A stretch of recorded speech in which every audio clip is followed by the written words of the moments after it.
I have a story, but I have multiple miracles in my mission, but there's one miracle story that kind of stands out more than another when I think about it. And it's, it's a very, very dear, special person to me. Her name's Sophia, and she goes by Sophie. We came in contact with her. It was in my last area of Riobamba, and I don't even remember how we first came in contact with her.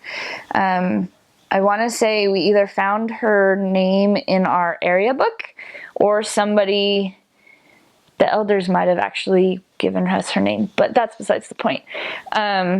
We met up with this girl and her family, her parents, and she is one of many people who are very special to me from my mission.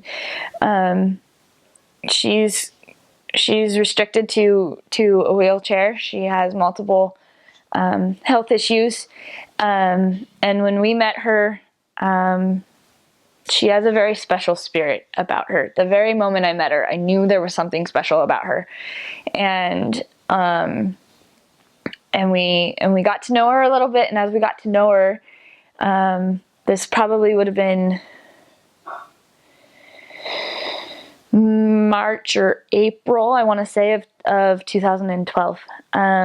And so as we got to know her, she's like, yeah, I know many missionaries. And we're like, wait, what? And we found out that she had first come in contact with missionaries, sisters actually, about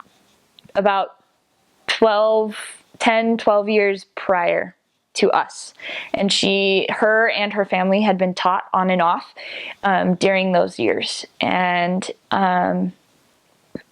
she already had a copy of the Book of Mormon. She's read it many times. You could tell she had a testimony of it, but she didn't want to get baptized. And I taught her the whole last 2 months of my time in that area.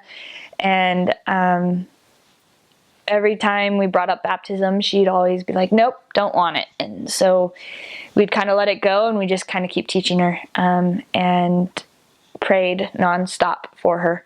And I remember after I came home from my mission, so I came home in May of 2012, and she had found me on Facebook probably before I even left, but obviously I hadn't been on Facebook, so I didn't know until I got home, but I had a friend request from her. And so from the moment I got home, I was talking with her. She's on Facebook a lot, and whatnot. And so she always posted pictures. And so there was a picture of my companion, and my last companion before I left, with her new companion. And then a little while later, it'd be other missionaries. And so she got taught on and off for a while after my mission, or after I got home from my mission. And I never stopped praying for her, and I never stopped thinking about her, along with many of the other people that I've taught on my mission. And in August of 2014, so about give or take 7 months ago from now, I got a random message from her on Facebook, message. And so she was like, Hermana Reed, I have news for you. And I was like, wait, what? And I was kind of nervous, because even when we were teaching her, she's been fighting with cancer throughout her whole life.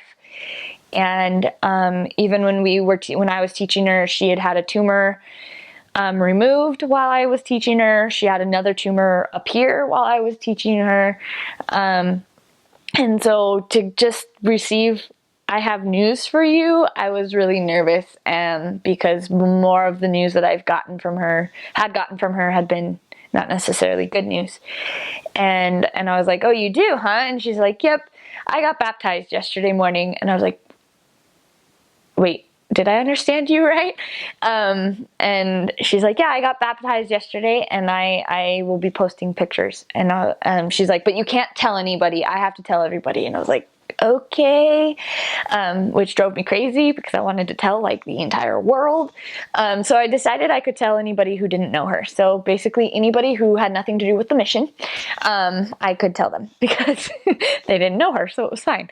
But it killed me because I wanted to tell my companion who I was together with when we first met, Sophie.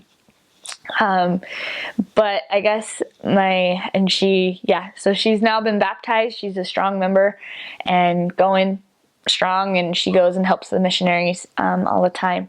I guess my biggest message, or the reason I wanted to share this message in this story, is because everybody, you're supposed to meet people for a reason, and I don't know why I couldn't have been the person teaching her when she decided to get baptized. And I'm sure the first sisters that met her at this point 15 years ago would probably say the same thing. But what I do know is that the Lord knows each of us perfectly, and we each have our time and our moment, and we have to go by the Lord's timing and not by our personal timing. And so my message, I guess, for you, for everybody, is that every person you come in contact with is for a reason, and maybe that reason is just to help them along the way. Maybe that reason is just to be the first interaction that they have with somebody who's a member of the church, or the first interaction they have with the missionaries. Or be it they need help in a specific area and you're able to give that help in that area. And maybe they won't join the church when you're there. And maybe they won't join the church for 3 years, 4 years, 10 years, 15 years, or 20 years.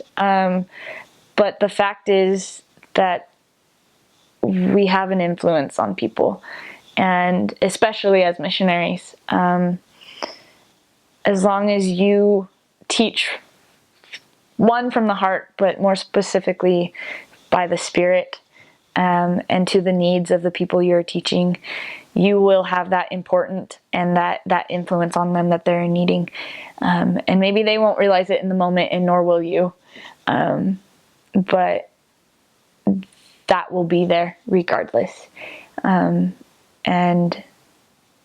I can promise you that you will have special stories and special moments and special people that you teach, be they members or not, that not only will you be able to help, but they in turn will be able to help you.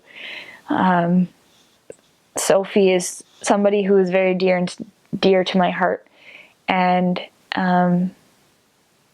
is a very special person, and I know that she's going to do great things. One, she's already done great things in my life by being an example to me, and the Spirit and the Lord, I guess you could say, truly do work in mysterious ways. And but He knows us, and He knows us perfectly, and He knows why you need to be a companion with who you need to be with, be it a companion that maybe you have to work through some obstacles with, be it a companion you don't necessarily get along with, be it a companion you get along with great from the very get-go, be it members that challenge you, or give you a hard time because you can't speak the language even though you've been there for 18 months. Every moment and every minute is precious, and in the moment sometimes we can't see that, but in hindsight we always have 20/20 vision.